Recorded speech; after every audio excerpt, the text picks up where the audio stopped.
Okay. My name is Cheryl Hancock, and I'm Middle East correspondent in Israel.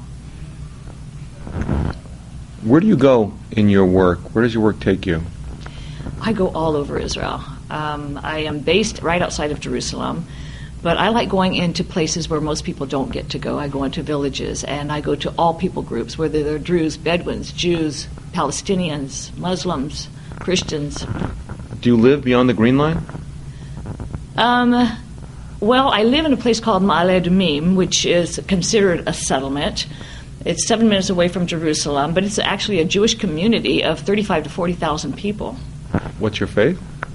I'm Christian. I became a Christian when I was 31 years old. And are you living among a community of other Christians there? No, I'm not. It's actually a Jewish community. Yeah, very nice community.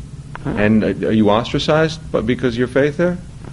Where I live in Ma'ale Adumim, no. The people there are very nice. I'm a journalist, and so they know that what I'm trying to do is get the truth out about Israel. So it's my way of helping Israel. Okay. And where does your work take you beyond the Green Line? Well, actually, I do go into the West Bank. I never cross the border into Gaza.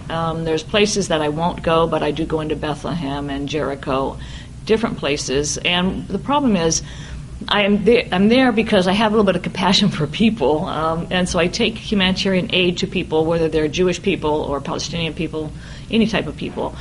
But also, people want to tell their stories. So when they find out that I'm a journalist, they say, can you please tell the West our stories? We want the people to know how we're living, what's going on with us here in our areas, especially the Muslim people. The uprisings in the Arab world, like in Egypt, are uprisings against dictatorial oppression. Right. The West has not been aware that there's been dictatorial oppression for a long time in Egypt or in other Arab countries. Is that true in Palestine as well? Yes, that is true. People still think that the Palestinian Authority is a democratic society. It is not. The people that I talk to, the people that I interview by radio, the people that are afraid to talk to me tell me how oppressed they are. If they say something against the Palestinian Authority and they're caught saying something against the Palestinian Authority, someone in their family could be killed. Some of my friends who I've talked to and taken clothing to before, some of them have been killed. Some of them have. One guy, for instance, last year, he wanted to become a Christian. So he said, will you take me to the Jordan and tell me? And I had a friend of mine who is a translator, a man, come with me, and he baptized him in the Jordan River. And he was so excited that he found, he said it was a God of hope. He has hope now in his life because they never talk about love in the mosque. So he went back to the Palestinian Authority area, to the West Bank, to where his village was, and he told his family what happened to him. And his brother told the Palestinian Authority, and they put him in prison. They have tortured him, and I don't know if he's still alive at this point. You think they killed him, and why?